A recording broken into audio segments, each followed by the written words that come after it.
Welcome grade 12s. In today's video, we will be looking at human reproduction. The first aspect of human reproduction that we are going to be studying will be the male and female reproductive systems. Now, you must be wondering, what is the importance of the reproductive system to the males and to the females? Well, the female reproductive system has two functions actually. Right? The first is to produce egg cells, and the second is to protect and nourish the offspring until birth. Now, the male reproductive system has just one function, and that is to produce and deposit sperm. Now, humans have a very high level of sexual differentiation. Let's begin with the male reproductive system. Now, the male reproductive system can be actually divided into three main areas, right? The first part can be the organ that's responsible for the production of all the sperms. The next part would be the organs that are responsible for now storing all those sperms and then transporting the sperms. Then we have the organ that's going to be responsible for transferring the sperm. What are the parts that are helping in this regard? Well, the organ responsible for production of all the sperms will be the two testes.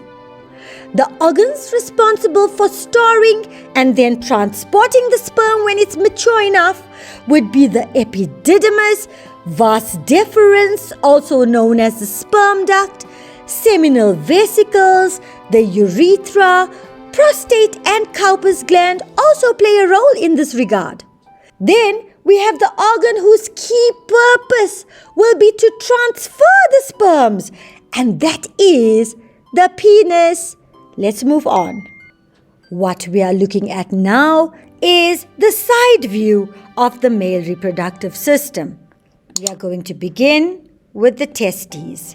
Right, now what are the testes, children? Very good. The testes are the male reproductive organs.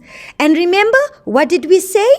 It is in the testes where the sperm cells are going to be produced. Yes. Now, let's begin.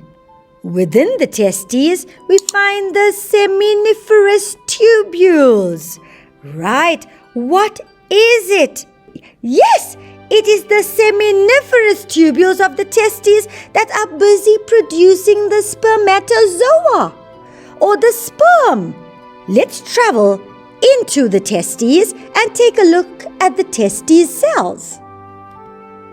What are the testes cells? Now, inside the testes, we will find two cells, namely the Sertoli cells and the cells of Leydig or the Leydig cells. What is the function of the Sertoli cells? The Sertoli cells of the testes serve as nutrients, right? What does it do?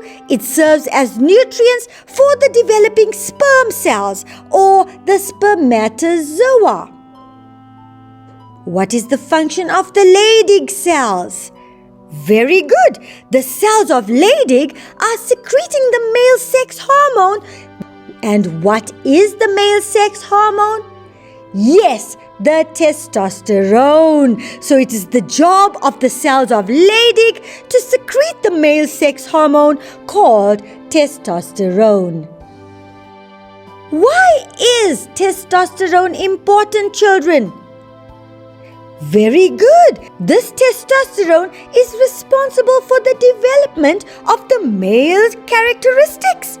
Like what? The growing of hair on the face, the growing of hair on armpits and pubic areas, the lowering of the voice, and the development of the muscles, which gives males their characteristic shape, such as their broad shoulders. Let's go back to our slide. The next structure we will talk about is the epididymis. What is the function of the epididymis? Now, if you see, sitting above the testes is the epididymis. Right? Now, what is the function of this epididymis? Yes, the epididymis is the one responsible for storing the sperms temporarily. Right?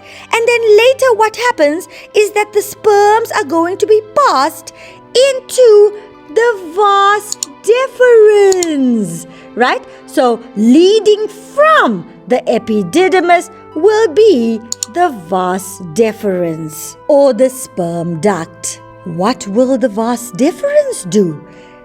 Yes, it is the job of the vas deferens, also known as the sperm duct, to carry the spermatozoa from the epididymis into the ejaculatory duct. Now, the ejaculatory duct, children, has very muscular walls. Now, these muscular walls of the ejaculatory duct is going to contract, forcing the contents, which is now called the semen, through the urethra. What is the urethra now? Yes, the urethra, children, is a common tube, right? And it allows for the passing of urine as well as semen. So it's a common tube for the passage of urine as well as the semen. Now let's look at the accessory glands. Who are the accessory glands? Yes, the first accessory gland is the seminal vesicle.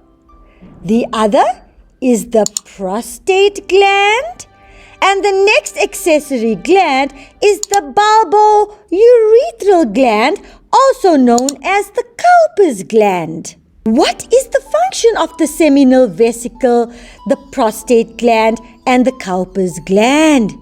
Very good. The seminal vesicle, the prostate gland, as well as the Cowper's gland are busy secreting a fluid which promotes the movement of the sperm and also provides nutrition to the sperm.